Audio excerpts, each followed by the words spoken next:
Hello दोस्तों, आप लोगों का फिर से एक बार स्वागत है वाईफाई क्लासरूम में। आज हम जिस टॉपिक पे बात करने वाले हैं वो कोविड-19 से रिलेटेड तो है, लेकिन बहुत ही अपना ध्यान आकर्षित करने वाला जो योजना है वह है पीएम केयर फॉर चिल्ड्रन। इससे जो कोविड-19 से प्रभावित तो बहुत सारे सभी के सभी अभी, चाहे वो सामाजिक तौर पे, आर्थिक तौर पे या फिर और भी देखा जाए धार्मिक, सांस्कृतिक, हर तरीके से मतलब जो कोविड-19 का प्रभाव है वो बहुत ही खतरनाक है। तो इसमें प्रधानमंत्री द्वारा लाया गया जो ये योजना है वो है पीएम केयर फॉर चिल्ड्रन। ये उन बच्चों के लिए योजनाएं हैं जो कि कोविड-19 के कारण अपने माता पिता को खो चुके हैं। वैसे बच्चों के लिए यह योजना लाया गया है और अगर इसके उद्देश्य की बात करें तो इसका उद्देश्य यह है कि कोविड-19 से प्रभावित बच्चों का समर्थन और सशक्तिकरण करना इसका मेन उद्देश्य है, या फिर इसको एक टैग लाइन भी आप लोग बोल सकते हैं। और ये जो पीएम केयर फॉर चिल्ड्रन है वो जो संचालित होगी वह होगी पीएम केयर से। ये पीएम केयर फंड जो बना था कोरोना के कारण, इसी फंड से इन बच्चों के लिए आगे के शिक्षा, स्वास्थ्य या फिर भविष्य के लिए एक ढांचा तैयार किया जा रहा है। एक सहयोग के रूप में इस सरकार द्वारा यह योजना लाया गया है ताकि उन बच्चों के भविष्य को ध्यान में रखते हुए हर चीज़ों को किया जाए और उससे संबंधित जितने भी बच्चे उनका समर्थन किया जाए, उनका बचाव किया जाए, उनकी सुरक्षा की जाए। ऐसा पीएम मोदी द्वारा इस योजना के थ्रू किया जा रहा है। इसमें हम लोग आगे देख लेते हैं कि जो ये 10 लाख रुपए की जो सावधि जमा खाता है, ये सावधि जमा खाता खोला जाएगा जो कि 18 साल पूरे कर चुके हैं वैसे बच्चों के लिए। और साथ ही साथ इसमें 23 साल मतलब 5 साल तक इसमें इसी जो 10 लाख रुपए है फिक्स डिपॉजिट, इसी में जो इंटरेस्ट आएंगे उसी इंटरेस्ट के माध्यम से इन्हें मासिक रूप से एक तरीके से बोलिए सहयोग का राशि या छात्रवृत्ति राशि उन बच्चों को दिया जाएगा। और जैसे उनका 23 साल पूरा हो जाएगा उसके बाद उन बच्चों को एक मुश्त इस पैसे को उठाकर दे दिया जाएगा जितना भी उनके नाम पे फिक्स डिपॉजिट में पैसा रहेगा। और ये जो संचालित होगा वो पीएम केयर के माध्यम से होगा।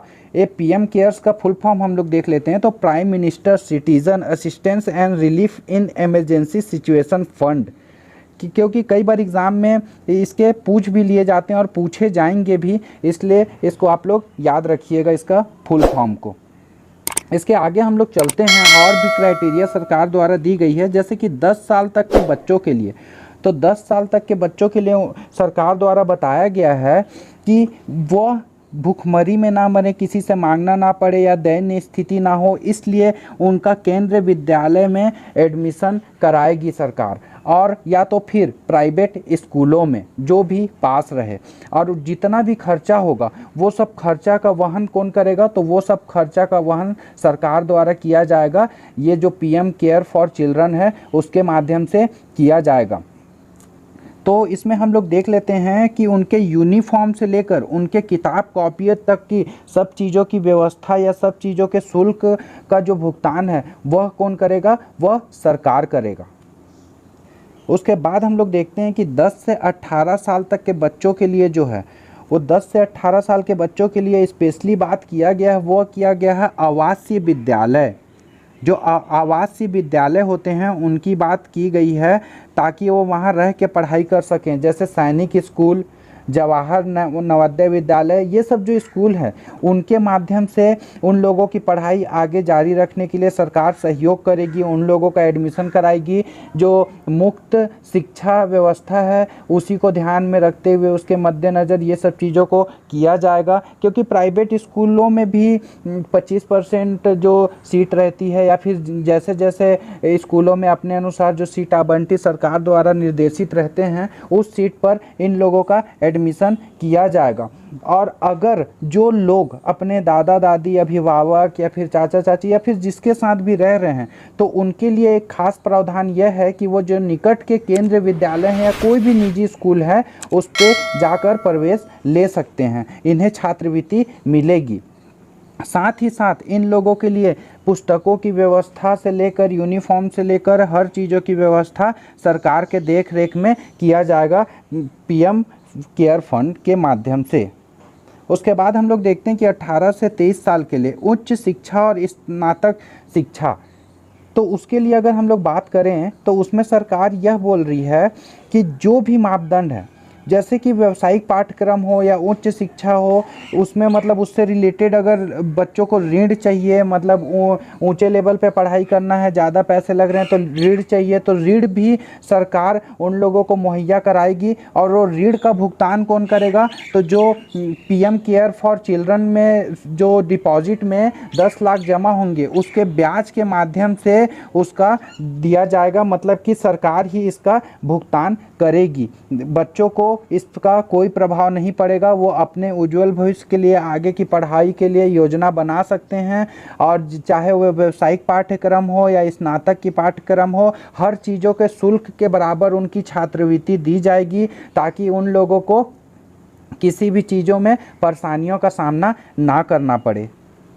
बोला गया यह भी है कि ये जो छात्र हैं, ये छात्रवृत्ति के अगर दायरे में नहीं भी आ रहे हैं आज के डेट में, तो उनको पीएम केयर के एक समकक्ष जो छात्रवृत्ति प्रदान की जाएगी, और साथ में वह उच्च शिक्षा प्राप्त कर कर अच्छे जगह में सेटल हो सकते हैं, उनका अच्छा भविष्य हो सकता है। इसलिए सरकार ये सब कदम उठा रही है।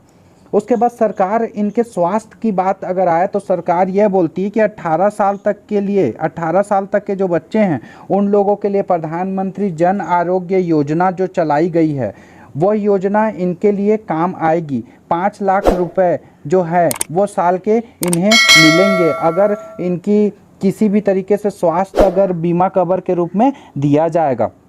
लेकिन और साथ ही साथ 18 साल आयु तक के बच्चों के लिए जो ये काम कर रही है, इसका भुगतान भी किया जाएगा। तो किसके द्वारा किया जाएगा? तो पीएम केयर्स के द्वारा इसका भी भुगतान किया जाएगा। जो ये प्रधानमंत्री जन आरोग्य योजना है, इसमें जितने भी पैसे लगेंगे उसका भुगतान भी, प्रीमियम भुगतान जो है उसको कौन करेगा? तो पीएम केयर्स के द्वारा किया जाएगा। उसके बाद प्रधानमंत्री जी ने देश के नाम एक बताया, लोगों को बताया, एक संदेश दिया कि जो बच्चे हैं वो देश का भविष्य हैं और हम बच्चों के समर्थन और सुरक्षा के लिए सब कुछ करेंगे। एक समाज के रूप में यह हमारा कर्तव्य है, हम अपने बच्चों की देखभाल करें और उज्जवल भविष्य की आशा जगाएं। मतलब सरकार का कहना यह है कि सभी लोगों को इसके लिए आगे आना चाहिए, प्रत्यक्ष अप्रत्यक्ष रूप से सहयोग करना चाहिए, ताकि ये जो बच्चे हैं ये अनाथ की स्थिति में अपनी ज़िंदगी व्यतीत ना करें। और अगर लोगों का सहयोग मिलेगा तो इनका भी भविष्य उज्जवल होगा। सराहनीय पहल है कि वो बच्चों के लिए इतना बड़ा एक कदम उठाए हैं। लेकिन सबसे बड़ी सोचने वाली बात बस यह है कि यह जो योजना है इसका अच्छे से अगर क्रियान्वयन नहीं हो पा रहा है तो फिर बहुत ही ज़्यादा दिक्कत आने वाली है। बहुत लोग इस योजना का लाभ नहीं उठा पाएंगे। इसके लिए जो जिला अधिकारी हैं, जो भी इस तबके के बच्चे हैं, उन लोगों को इसका लाभ मिल सके। तो इसी तरीके से यह टॉपिक ख़त्म होता है। अगर आप लोगों को वीडियो अच्छा लगा हो तो लाइक, शेयर और सब्सक्राइब कीजिए। मिलते हैं नए वीडियो के साथ। धन्यवाद दोस्तों।